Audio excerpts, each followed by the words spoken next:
In the year 1324, a man crossed the Sahara Desert with more gold than any single human being had ever carried in recorded history. Not transported by ship across an ocean, not moved by a merchant fleet over years, carried in a single overland procession across one of the most hostile landscapes on Earth, by a man who wanted every city he passed through to understand something fundamental about where the world's money came from. He brought 60,000 soldiers whose armor caught the desert sun for miles in every direction.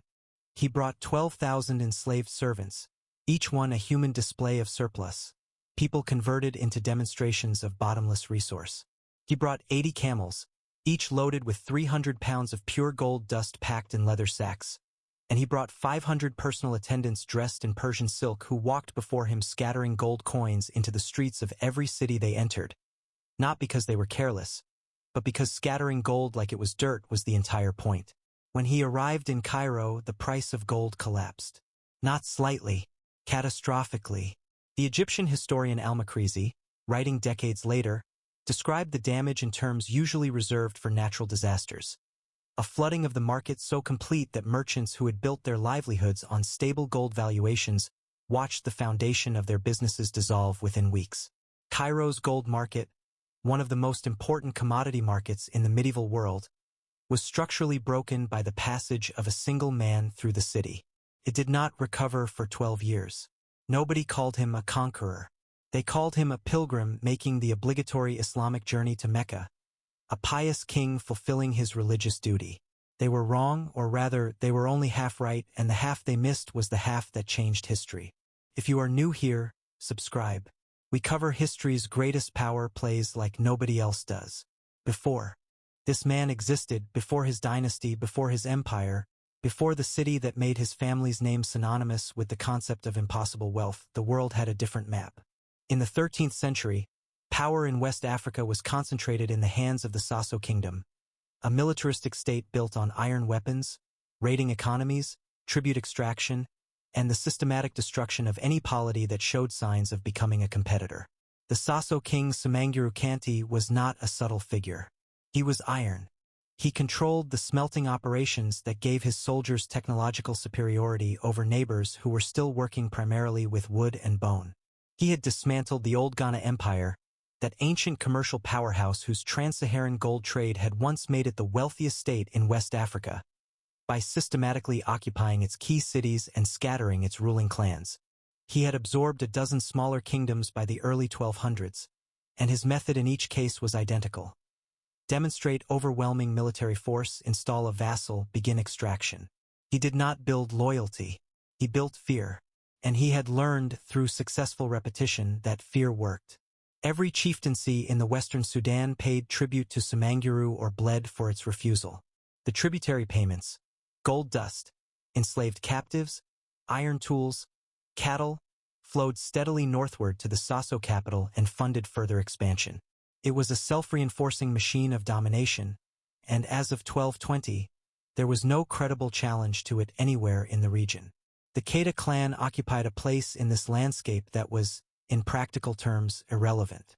They were a minor lineage among the Mande-speaking Malinke people who controlled the small chieftaincy of Kangaba at the headwaters of the Niger River, a territory too small to be worth conquering, too peripheral to be a meaningful tributary. Their leaders had converted to Islam several generations earlier, adopting the faith of the Saharan merchants who moved through their territory along the gold and salt routes that connected sub-Saharan West Africa to the North African coast. The conversion was practical as much as spiritual.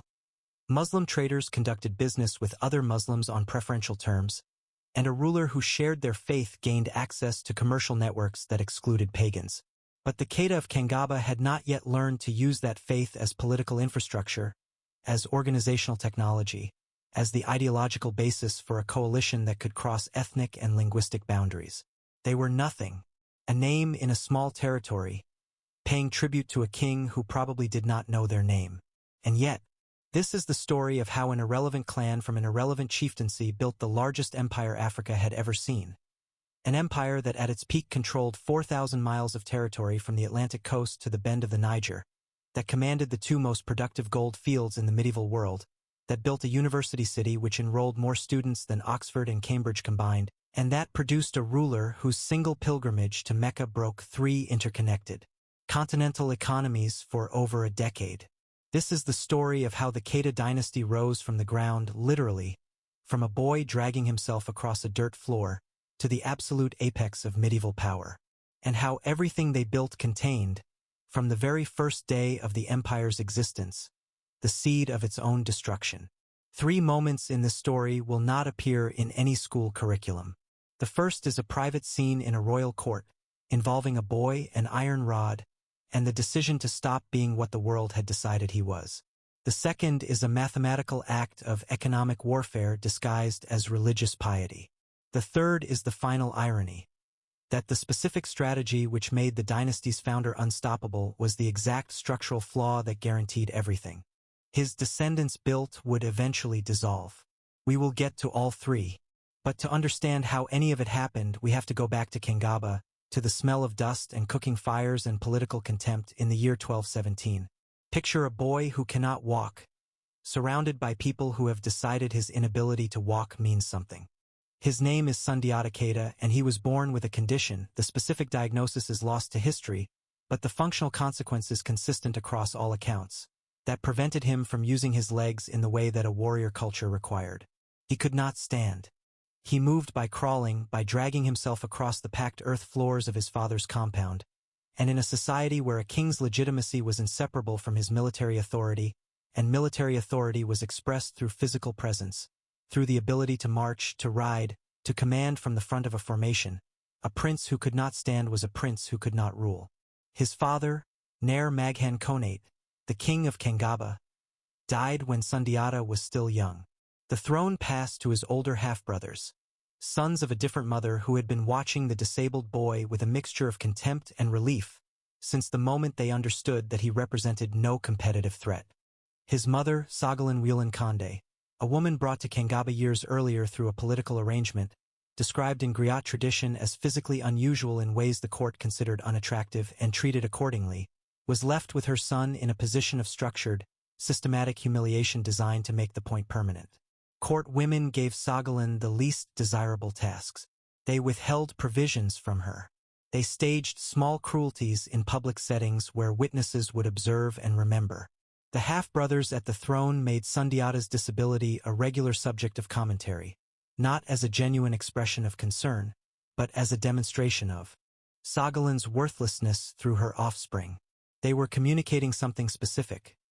This woman and this child have no claim on anything that matters in this court. The communication was received and understood by everyone who witnessed it. What they did not understand was that Sundiata was receiving a different kind of education. He spent years at ground level. He watched the court from below, from the specific perspective of someone who has been dismissed from the calculation of power and can therefore observe it without triggering the defensive behavior that power-seeking observers provoke. He watched feet. He watched posture.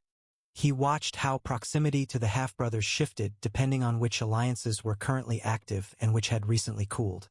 He listened to conversations conducted above him, freely, by people who did not think a crawling child was processing political information.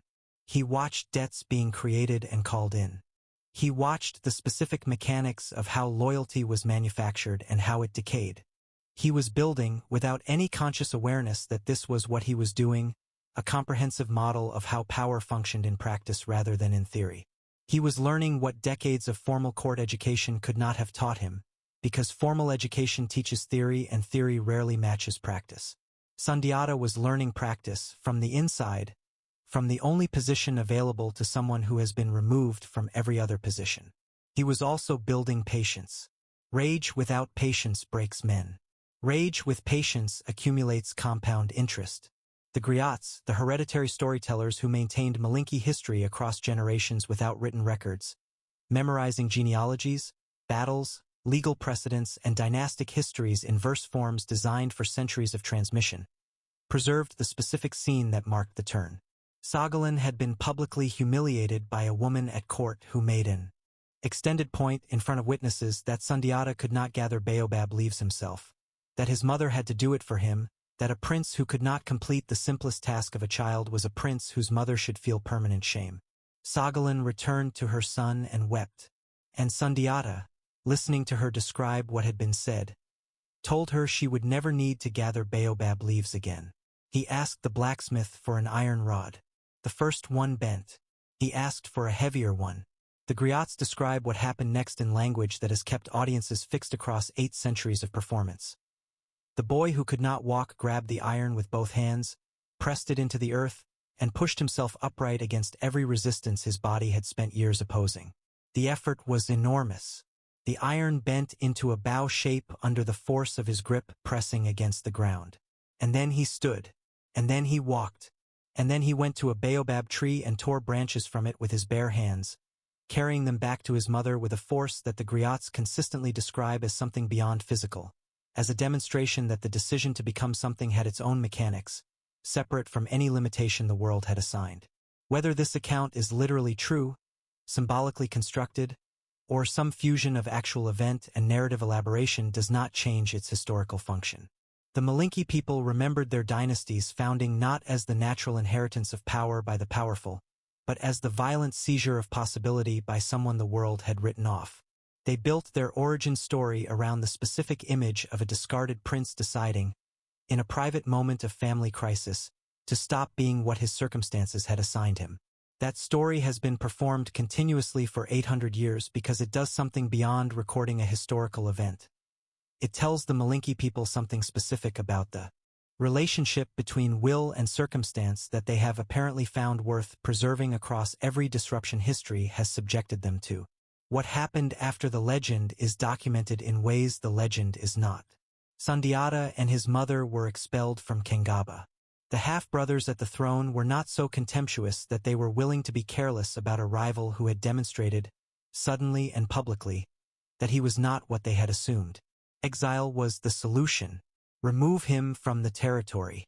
Let him survive or not in someone else's court. The problem, from their perspective, was now external. Sundiata spent roughly the next decade, from approximately 1224 to 1234, moving through the kingdoms of the Western Sudan as a dependent guest. He stayed in Mima, whose king offered refuge and a position in the local military. He stayed in the courts of Ghana's successor states in the north. He stayed in Ouagadougou, where he observed a commercial culture built on different principles than the tribute extraction system Semanguru was using. He watched governance function across multiple political systems and learned what each one did well, what vulnerabilities each one carried, how different forms of legitimacy, military, religious, commercial, hereditary, could be combined or played against each other. He was receiving a political education of extraordinary breadth. He was also, during this period, building a reputation as a military commander. He participated in campaigns for the kings who hosted him, and he performed in a way that was remembered and talked about, that traveled, as military reputation always traveled in this world, faster than the man himself. By the early 1230s, Semanguru Kanti's empire was generating opposition on a scale that had not previously been possible to organize. The Sasso king had conquered too widely and administered too harshly. His tribute demands were not calculated to extract sustainable surplus, they were calculated to extract maximum short-term value, which destroyed the productive capacity of tributaries and generated resentments that compounded over time. The local chiefs and kings who had submitted to avoid destruction were now discovering that submission had not ended their suffering, only changed its form. They were paying continuously, in gold and bodies and cattle, for a protection that consisted primarily of protection from the protector himself. They wanted to resist. The problem was coordination. Any individual chief who rebelled was crushed before the rebellion could spread.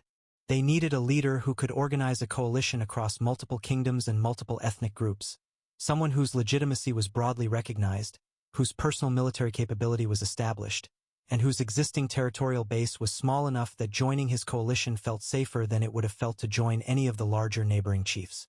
Sundiata fit this specification precisely. He was the legitimate heir to Kangaba, a proper bloodline, not an adventurer. He was Muslim, acceptable to the network of Islamic merchants and officials whose support would be crucial to the coalition's supply chain. He had a demonstrated military record from his years in Mima. and he controlled no territory that any of the coalition's members needed to fear expanding at their expense. The chiefs sent messengers. Sundiata received them in Mima, where he was serving as a military commander. He did not rush back to Kangaba first. He did not attempt to reclaim his father's throne and then build outward.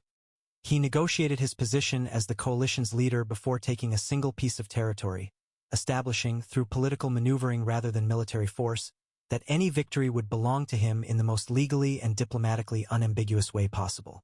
This is the signature of his political genius.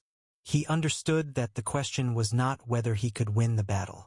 The question was who controlled what after the battle ended. By positioning himself as the organizer and legal leader of a multi-kingdom coalition before the fighting began, he ensured that the post-war settlement would flow from his authority rather than from a negotiation among equals who had all contributed to a shared victory. The Battle of Karina in 1235 was where the calculation was tested. Sumanguru Kanti arrived with the full Saso military machine, experienced infantry, iron-armored cavalry, the psychological weight of an undefeated record against every opponent he had faced. He also carried something that the griots describe with precision: a reputation for personal invulnerability, rooted in his control of traditional religious powers, that made his soldiers fight without full fear of consequence and made his enemies fight with an extra layer of doubt. Sumanguru did not just command an army. He was a force of nature that armies happened to surround. Sundiata targeted the nature, not just the army. The griots described the mechanism as a white rooster's spur, a fetish object, carried into battle, used to wound Sumanguru personally, breaking whatever spiritual protection he carried.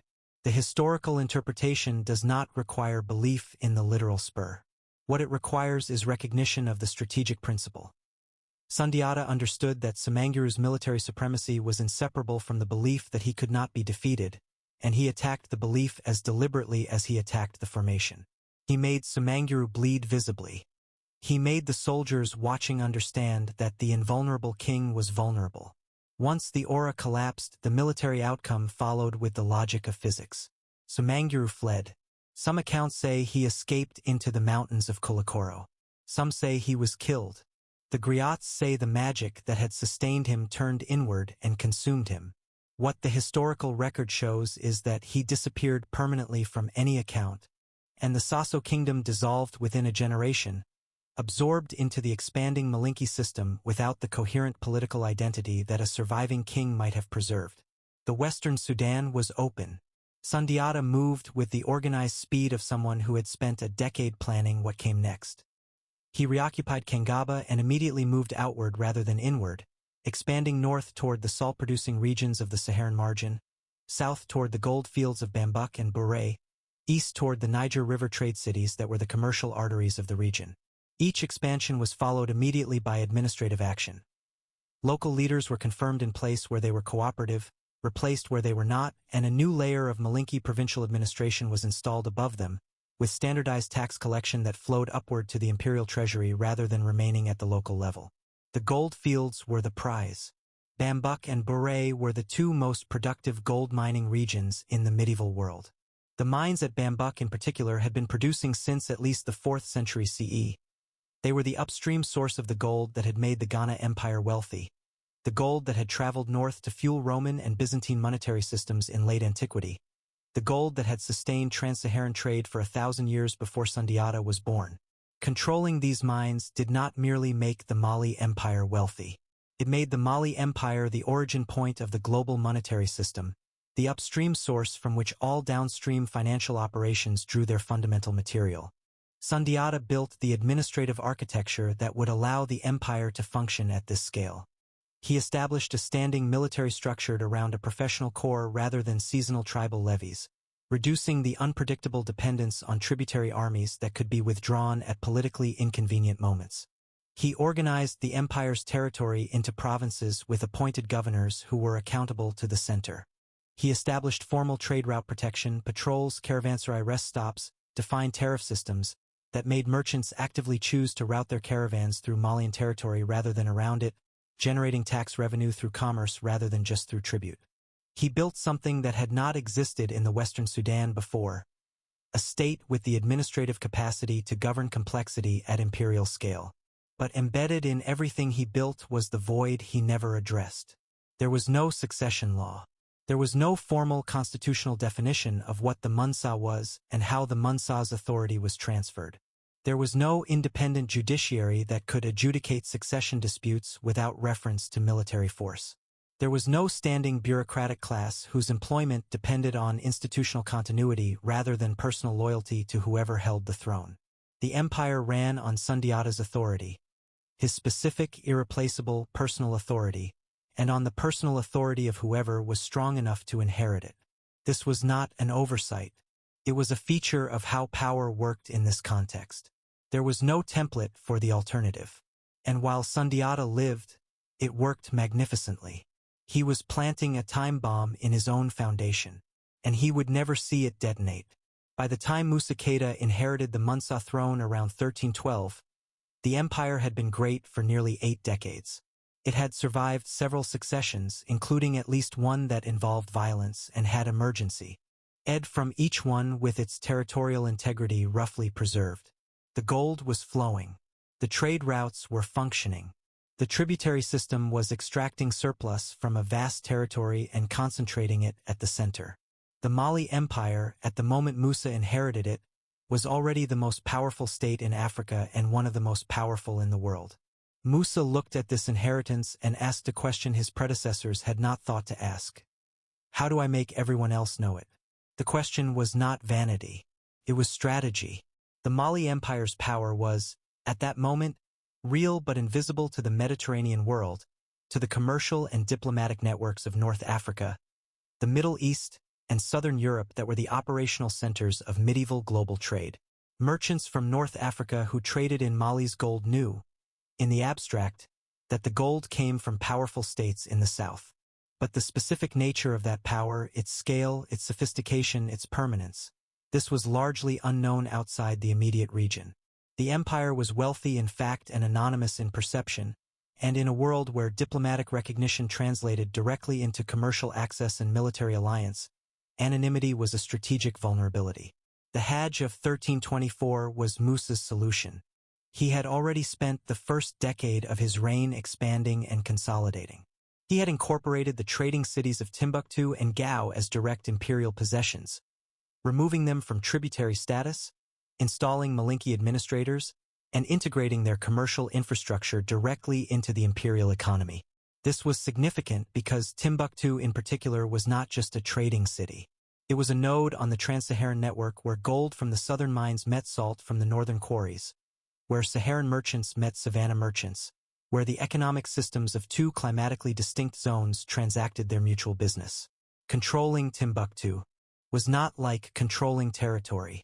It was like controlling a junction box in a continental electrical grid.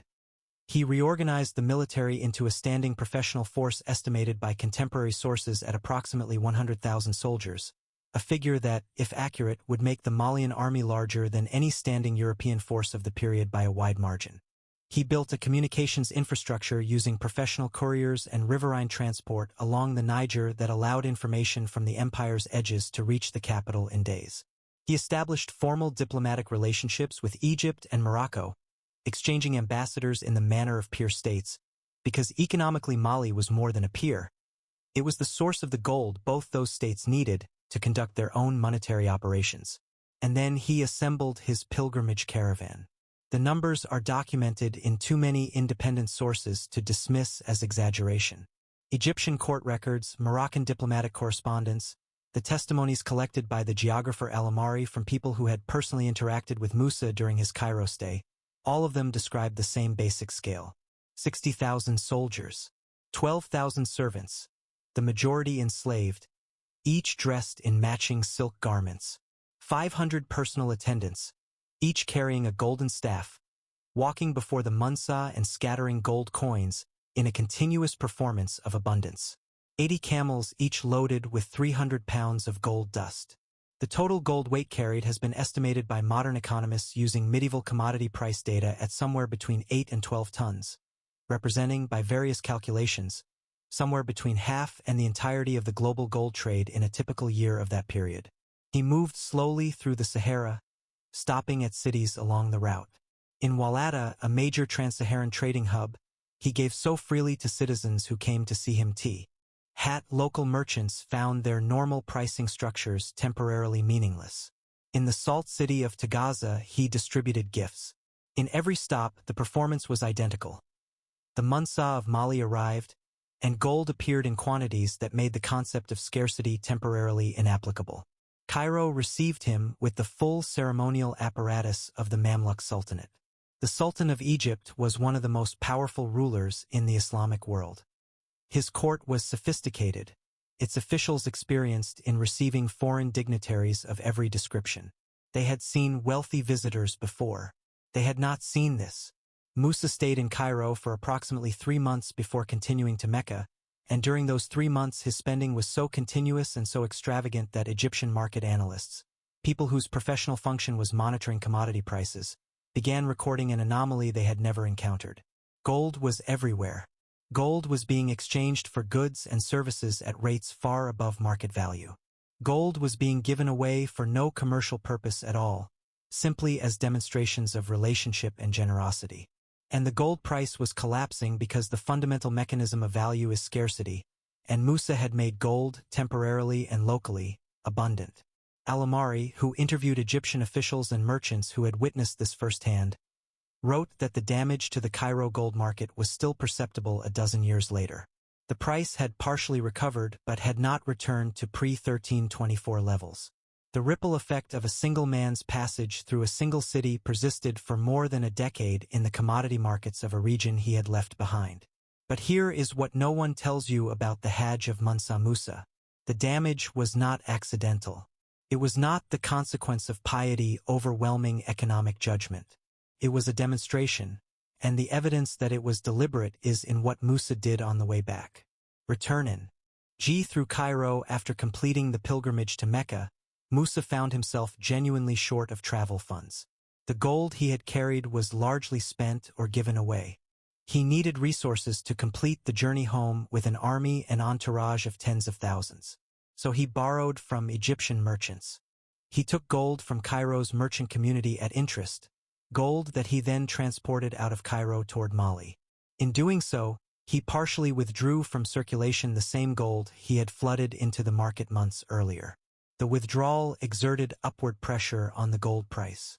The price began slowly to recover.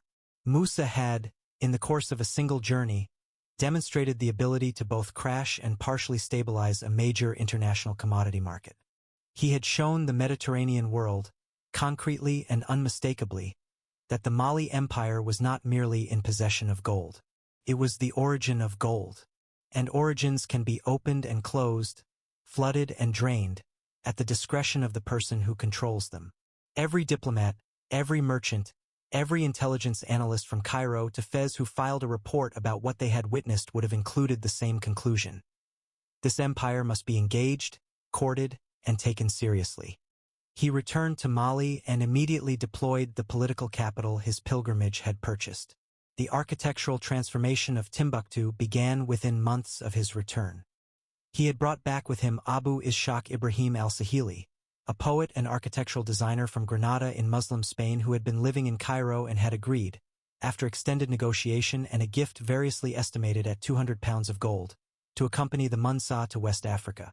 Al-Sahili brought with him the flat-roofed mud-brick construction techniques of North African Islamic architecture, the thick walls that maintained interior coolness against Saharan heat, the interior courtyards that created shaded gathering spaces, the minarets, and towers that rose visibly above the flat rooflines of previous construction and announced the presence of serious institutional architecture to anyone approaching from any direction. The great mosque of Jingareber that al-Sahili designed and Musa commissioned was built from banco, a construction material made from mud, sand, straw, and organic binding compounds that, when properly maintained, achieves extraordinary durability. It was built at a scale that dwarfed anything previously constructed in the Western Sudan. Its prayer hall could accommodate several thousand worshippers simultaneously. Its exterior announced, through pure architectural mass, that Timbuktu was not a trading post. It was a capital of civilization, The construction technique Al-Sahili introduced, now designated Sudano-Sahelian architecture, spread across the Sahel over the following centuries, adapted and modified by local builders who integrated it with existing construction traditions. Mosques, public buildings, and administrative centers from Senegal to Niger to Nigeria carry its structural logic. The Great Mosque of Djen, rebuilt in the 19th century on its medieval foundation, using the same Bonko construction approach, is the largest mud brick structure in the world and remains in continuous use.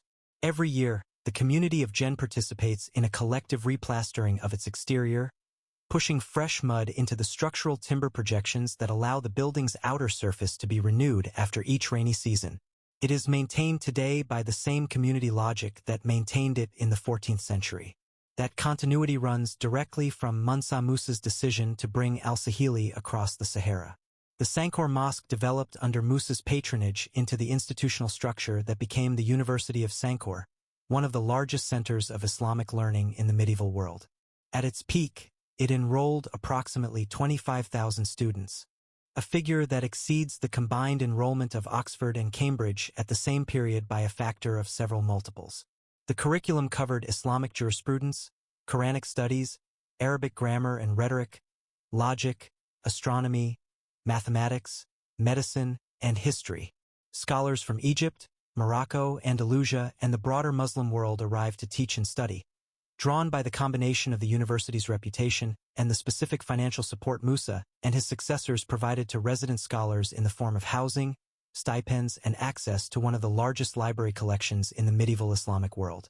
One of the scholars who came to Timbuktu during this period and left accounts of what he found was Ahmad ibn Muhammad Akit, the patriarch of the Akit family, a scholarly dynasty that would eventually produce Timbuktu's most famous intellectual, Ahmad Baba al-Timbukti, born 2 centuries later. The Akit family's arrival in Timbuktu was typical of how Musa's patronage worked in practice. A scholar of significant reputation, drawn by reports of the city's intellectual environment and the Munsa's known generosity toward learned men, relocated his family from the north, established a teaching circle at Sankor, built a private library, and produced children who became scholars who produced grandchildren who became scholars, creating a self-reinforcing intellectual ecosystem that compounded over generations. This was not accidental. Musa understood that institutions are not built by single acts of generosity, but by creating conditions in which the people who build institutions want to stay.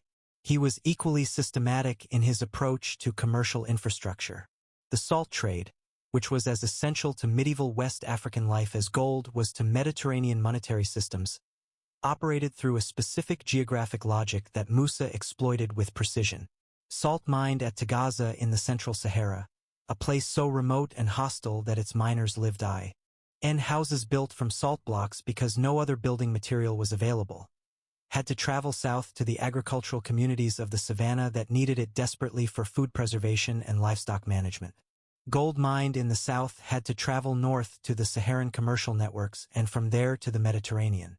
The exchange rate at the point of transaction in Timbuktu in Djen at the Niger River crossings was where imperial tax revenue was generated, and Musa controlled every critical node of this exchange. He installed imperial tax collectors at the major trans-Saharan crossing points with specific authority to collect a set percentage of every transaction above a minimum threshold. He established standardized weights and measures for gold dust, the practical currency of the empire's internal economy, reducing the measurement fraud that had previously allowed both buyers and sellers to systematically misrepresent transaction sizes. He created a class of imperial merchants, trading directly on behalf of the throne in copper, cloth, and other standardized commodities, who operated in parallel with the private merchant class and gave the imperial government direct commercial intelligence about the movement and pricing of strategic goods across the empire's territory. This was not how most medieval empires ran their economies. Most extracted through tribute, demanded fixed quantities of goods or precious metals regardless of what the underlying productive economy actually generated. Musa's system was partially tribute but substantially commercial. It extracted a percentage of transaction value, which meant that encouraging more transactions and higher transaction values directly increased imperial revenue. It was, in its fundamental logic, a tax system designed to align imperial interest with commercial growth rather than against it. Merchants operating inside Mali had reason to want the empire to be prosperous because their own prosperity was entangled with it. The consequence of this alignment was that Timbuktu under Musa became not merely wealthy but commercially dense in a way that attracted investment rather than extracting it. Merchants from North Africa who had previously treated Mali as a source to be tapped built permanent operations in the city, warehouses, residential compounds, commercial partnerships with local traders, religious institutions funded by commercial profits. The North African Saharan merchants who settled in Timbuktu during Musa's reign and afterward brought with them the commercial relationships, the Arabic literacy, and the Islamic legal frameworks that connected the city to the broader world of Mediterranean and Middle Eastern trade. Musa also controlled something that no commercial system can function without: security. The trans-Saharan caravan routes were, by the standards of medieval long-distance trade, extraordinarily dangerous. Dehydration, disorientation, sandstorms that buried entire caravans. Tuareg and Berber raiders who extracted tribute from travelers who could not fight back. Musa systematized and expanded the security infrastructure, paying specific Tuareg and Berber confederation leaders to act as route guarantors rather than raiders, funding permanent watering stations at critical desert crossings, maintaining garrison forces at the major oasis stops that gave merchants a secure base if their caravan encountered trouble. The result was that the trans-Saharan routes through Malian-controlled territory became, during his reign, the safest long-distance trade corridors in the region. Merchants who could choose between multiple routes systematically preferred the Malian corridors. The additional traffic generated additional tax revenue. The additional revenue funded additional security. It was a compounding advantage that his predecessors had built the foundation for and Musa had optimized into a self-reinforcing machine. What he did not build was a mechanism for transferring this machine to successors who had not built it themselves and could not therefore fully understand how its parts connected. The manuscripts produced and collected at Sankor and the other learning institutions of Timbuktu number, by current estimates, between 800,000 and 1 million individual documents. Many were held in private family collections, passed down through scholarly lineages for generations. The cataloging effort that began seriously in the 20th century has already recovered texts containing algebraic solutions that predate their supposed European discovery, medical treatises describing pharmaceutical compounds and surgical interventions of remarkable clinical sophistication, and astronomical tables of accuracy that required systematic long-term observation of the night sky across generations of scholars. These books exist because Mansa Musa built the city that made it worth coming to write them. The peak of the Keita Dynasty was also, in ways that no one at the time could have fully recognized, the peak of medieval West African intellectual civilization. And underneath that peak, the structural absence that Sundiata had built into the foundation was waiting. Mansa Musa died around 1337. His son Magan inherited the throne, and the machine encountered its first genuinely ordinary operator. Magan was not incompetent by the standards of a normal king in a normal kingdom. He was simply not Musa, and the Mali Empire had been built to be operated by Musa, by a specific irreplaceable combination of military authority, economic sophistication, diplomatic skill, and the personal force that made every subordinate calculate their loyalty calculations in his favor. None of these qualities were transferable by bloodline. Magan inherited the throne. He did not inherit the man. Within his 4-year reign, the Mossi people, a confederation of warrior kingdoms from the south that had raided Mali's edges periodic, ally without achieving meaningful penetration, attacked Timbuktu itself. The raid was eventually repelled, but Timbuktu had been reached. The city that Musa had built to demonstrate Mali's permanence and power to the world had been touched by raiders who had been unable to reach it during Musa's lifetime. The provincial governors who heard this news, the tributary chiefs who received reports of it, the military commanders who witnessed it, all of them made new calculations. The empire's defensive perimeter was not what it had been. The center's authority was not what it had been. Magan died after 4 years. His uncle Suleiman took power, and Suleiman was genuinely capable. He stabilized the military situation, maintained the trade networks, and administered the empire with a discipline that reasserted central authority, with enough force to slow the centrifugal drift that Magan's reign had accelerated. The Moroccan traveler Ibn Battuta visited Mali in 1352, during Suleiman's reign and left one of the most detailed contemporary descriptions of the imperial court that survives. He described ceremonial protocols of extraordinary elaboration, supplicants approaching the throne on their knees, prostrating themselves in the dust, sprinkling dirt on their heads as demonstrations of submission before speaking. He described a court where justice was administered by professional judges operating within an Islamic legal framework, where trade was conducted under merchant protections strong enough that a man could carry gold across the empire without fear of robbery. He described a ruler who was feared and respected in genuine proportion, not through performance. Ibn Battuta was not easily impressed. He had traveled through the Ottoman domains, through Persia, through the Mongol successor states of Central Asia, through India, through China. He described Mali's court as among the most orderly he had encountered in the known world. This was, in 1352, still true. Before it broke, though, the Ibn Battuta visit deserves closer examination, because it reveals something that the standard historical celebration of the Mali Empire tends to omit. Ibn Battuta arrived in Mali with considerable expectations based on the empire's reputation, and he departed with a complicated mixture of admiration and personal grievance that his account makes no effort to conceal. He had traveled to dozens of courts across the Muslim world, and he had a well-developed sense of what a powerful ruler owed a scholarly guest of his standing. By his own account, Suleiman's initial gift to him was embarrassingly modest: a few loaves of bread, a piece of roasted meat, and a calabash of sour milk. Ibn Battuta was, visibly and recorded ly, insulted. He complained to his hosts. He noted that the kings of Mali apparently did not know the obligations of hospitality due to scholars of his standing. He considered leaving. He stayed, and what he eventually observed and recorded became one of the most important historical documents we have about the internal functioning of the Malian imperial court. He described the architecture of authority in precise detail, how the Munsa appeared at his audience chamber twice a day, seated on a raised platform under an enormous domed canopy draped in silk, wearing a golden cap and a robe of gold-embroidered cloth, how an interpreter stood between the Munsa and all petitioners, so that even those close enough to hear Suleiman's words clearly would address the interpreter rather than the king directly, creating a permanent mediated distance between the supreme authority and anyone who approached it. How 300 armed guards stood at the ready around the audience chamber at all times.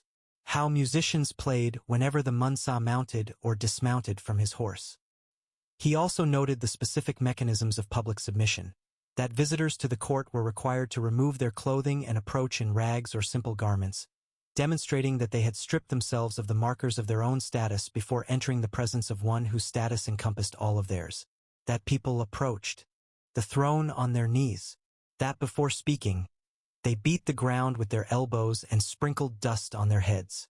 That the Munsa himself never spoke directly to anyone he did not consider an equal, which meant he never spoke directly to anyone at all in formal settings.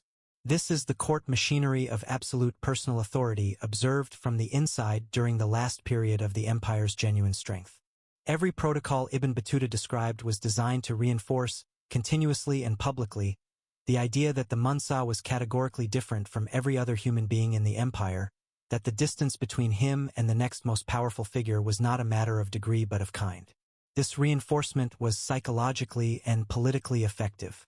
It was also institutionally catastrophic, because when the man at the center of this machinery died, everything the machinery reinforced, the aura, the authority, the automatic deference, died with him. There was no institutional authority that outlasted the personal authority. There was no court whose legitimacy derived from its own history and procedures rather than from the specific individual it served.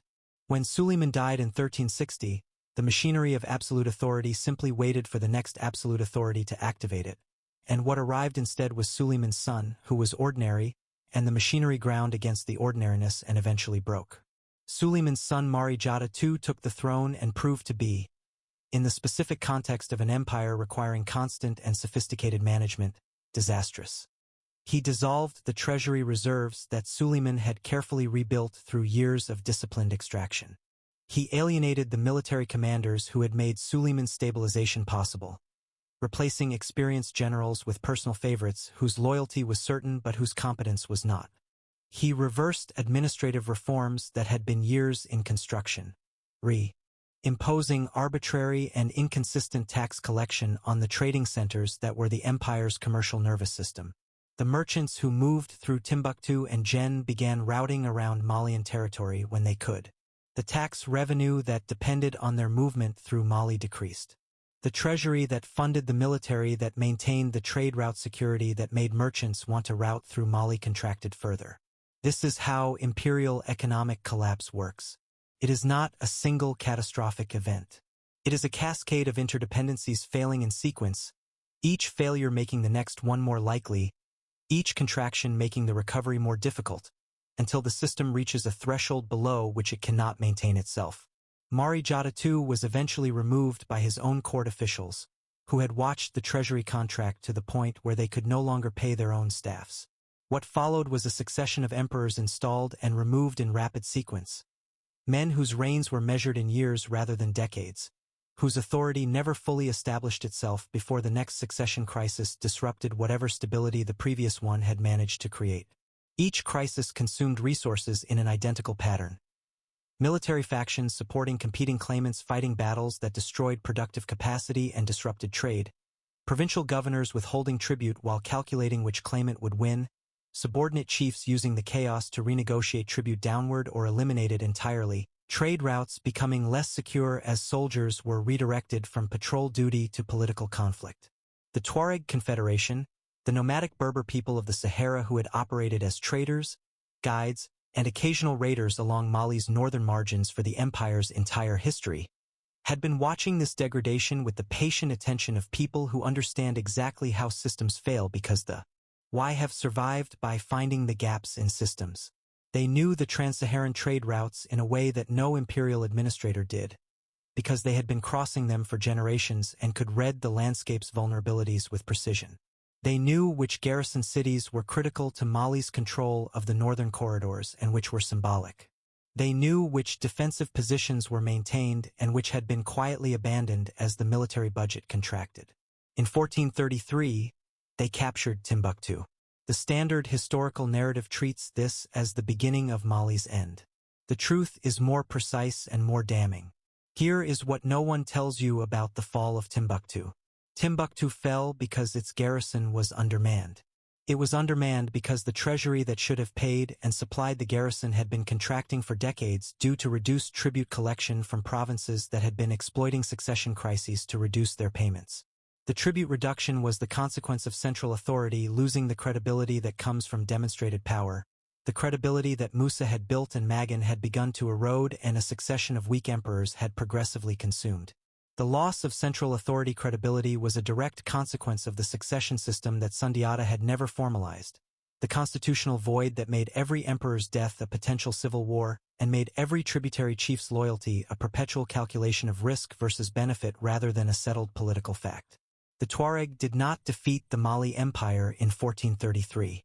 The Mali Empire had been defeating itself for 90 years, and the Tuareg arrived at the moment when the accumulation of self-inflicted damage had finally created an opening large enough to walk through.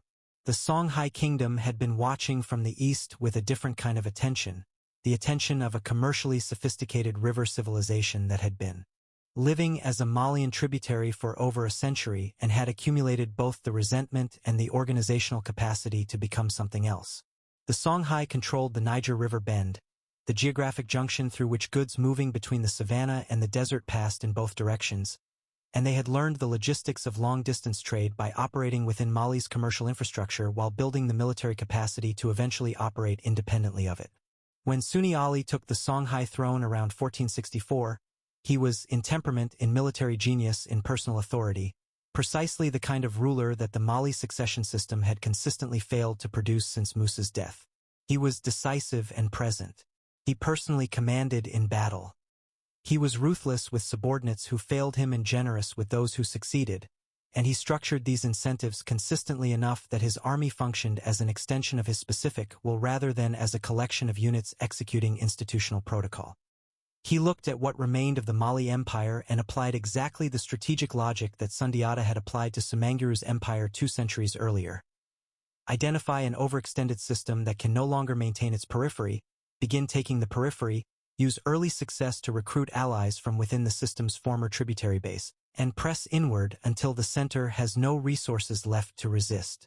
Timbuktu fell to Songhai forces in 1468. Jen fell after a siege of 7 years, a testament to how thoroughly the city had internalized Malian cultural identity and how much the population preferred extended deprivation to surrender, but it fell. The gold-producing territories of the east, which Musa had brought into direct imperial possession, came back under contested control as Songhai pressure pushed Malian administrators westward toward the empire's contracting heartland. But here is what no one tells why. About how the Keita dynasty actually ended. Mali survived Songhai. The dynasty did not collapse when Timbuktu fell. It did not collapse when Jen fell. The Keita family continued to rule in Kangaba, reduced, contracted, returned to a territorial base not dramatically larger than the chieftaincy Sundiata had inherited and then chosen to transcend, into the 17th century, and in diminished form even beyond. The empire did not explode in a single catastrophic defeat. Contracted. Slowly, over generations, the distance between what the Keita name once represented and what the Keita court actually controlled became too vast to bridge through any means available to the men who held the title. What destroyed the Keita dynasty was not a conqueror. It was the accumulated consequence of a structural void that had existed from the first day of the empire's existence. And here is the fatal irony that sits at the center of everything. Sundiata had built the empire on a specific principle. That personal authority, concentrated, absolute, inseparable from the extraordinary individual who held it, was the mechanism through which a weak and humiliated clan could defeat a dominant power and build a lasting state. This principle was correct. In 1235, it was the only correct answer to the question of how to defeat Semanguru. There was no institutional alternative available. There was no time to build one. The moment required a genius with absolute authority, and Sundiata was that genius and he built that authority, and it worked magnificently. But by building an empire on personal authority without building institutional structures that could function without a specific extraordinary person at the center, Sundiata ensured that the empire's durability was a function of the quality of its rulers rather than the quality of its institutions. He built a system that required miracles to function. And history does not supply miracles reliably. It supplies ordinary people most of the time, and the occasional extraordinary person at irregular intervals, and there is no mechanism for scheduling the extraordinary to appear when the system needs them. The Keita dynasty's fatal flaw was planted in the specific strategy that made its founding possible. The personal authority that broke Semanguru was the constitutional vacuum that broke the dynasty. The weapon Sundiata built to win was the same weapon that his descendants used, unintentionally, to destroy everything he built. The ghost of Karina was always in the walls of Kangaba. It just took 3 centuries to finish the work. What remains of the Keita dynasty specifically and concretely in the world today? The question has a modern financial dimension that has attracted considerable attention in recent years, and it is worth addressing precisely because it illustrates both the genuine scale of the dynasty's power and the limits of how we talk about historical wealth. Modern economists and historians have attempted to calculate Mansa Musa's personal wealth in contemporary terms by analyzing the Mali Empire's gold production rates, the fraction of that production that flowed to the imperial treasury, the medieval price of gold relative to other commodities, and then applying various conversion methodologies to arrive at modern equivalent figures. The results have ranged from $400 billion to $400 trillion, depending on the methodology. These numbers are largely meaningless as direct comparisons.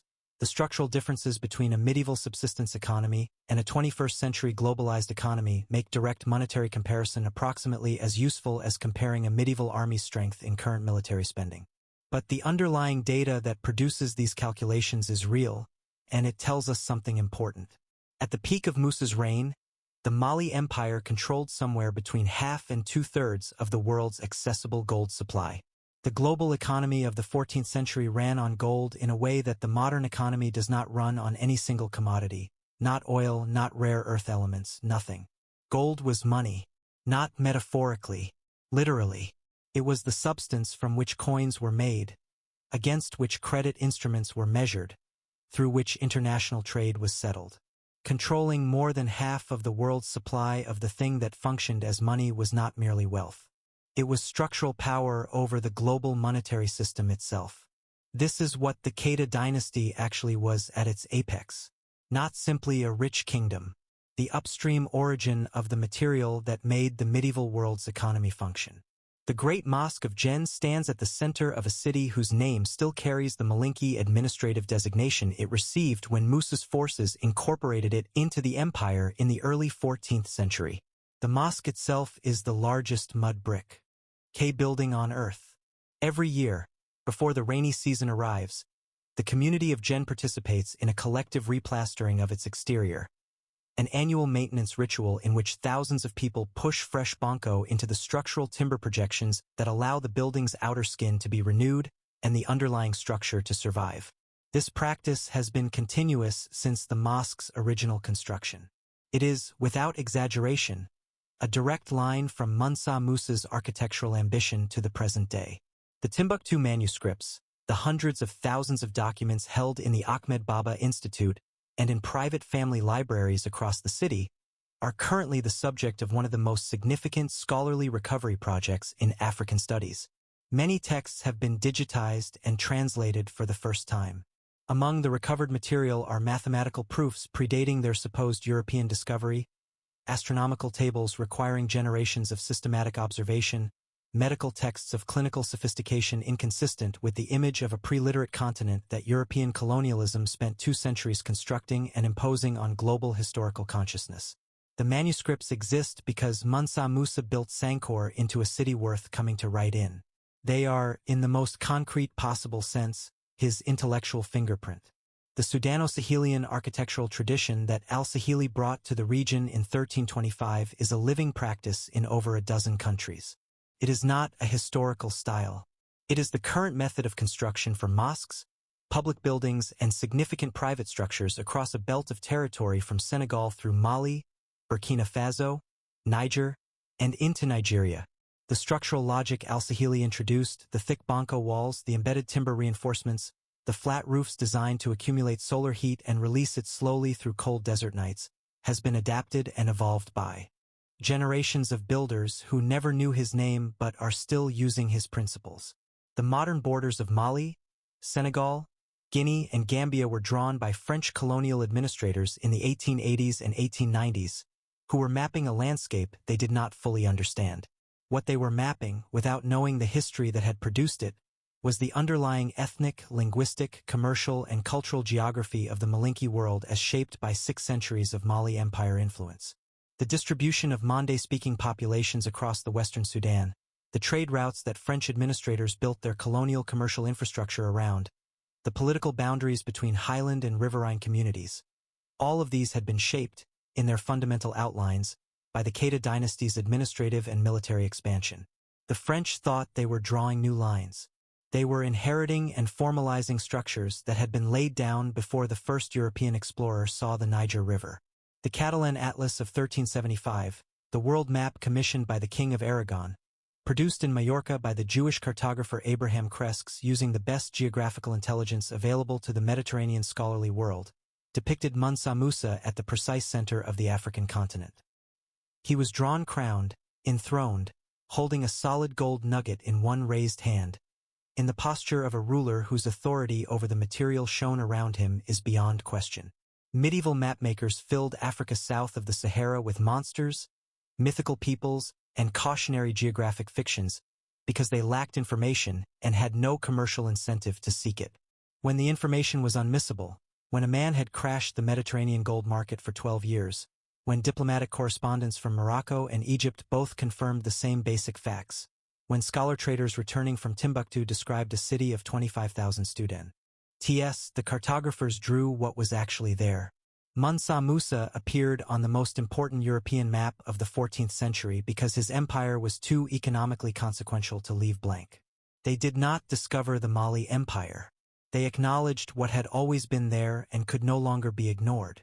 The griot tradition, the hereditary oral historians of the Mande-speaking world, who have maintained the Sundiata epic in continuous public performance since the 13th century, is among the oldest continuously performed narrative traditions on Earth. The epic describes a crippled boy, an iron rod, a mother's tears, a decision to stand, a coalition of the humiliated, and the defeat of the undefeatable through specific political intelligence rather than superior force. It has been performed at royal courts, at harvest festivals, at naming ceremonies and funerals, at political gatherings and scholarly conferences, without interruption, for 800 years. It is performed today by musicians called Jelalu who have memorized genealogies, historical sequences, and narrative forms that stretch across dozens of generations. The epic is not a museum piece. It is a living document of how the Mande-speaking world understands its own origins and the relationship between human will and historical circumstance. There is something specific in this tradition worth naming. The Sundiata epic does not celebrate Sundiata's victory as an accident of fate or a gift from the powerful to the weak. It celebrates it as the consequence of a specific decision made by a specific person in a specific moment of crisis, the decision to stop accepting what circumstance had assigned and to choose something else instead. The griots have performed this story for 800 years because generation after generation of Malinke people heard it and found something in it that applied to their own circumstances. That the most impossible-looking origins do not determine endings. The systems designed to keep people in their place can be understood, studied, and broken by people with enough patience, intelligence, and rage to find the right moment. The Keita Dynasty rose because one man made that decision in a dirt-floored compound while contemptuous courtiers watched. They fell because the system he built required the miracle of that decision to be available on demand, and miracles are not available on demand. But the story of the decision is still being told. It will still be told after every empire that came after them is also gone. We are still learning the full dimensions of what they built. The manuscripts are still being read. The mosques are still being replastered. The borders are still being lived within. The epic is still being performed by people whose great-grandparents' first heard it from someone who had learned it from someone who had been there. They did not merely own half the world's gold. They were the world's gold, and we are still standing in the light of what they built, not yet knowing how far it reaches. If you stayed this long, you already know this channel is different. Subscribe. There is more history they never taught you. We are only getting started.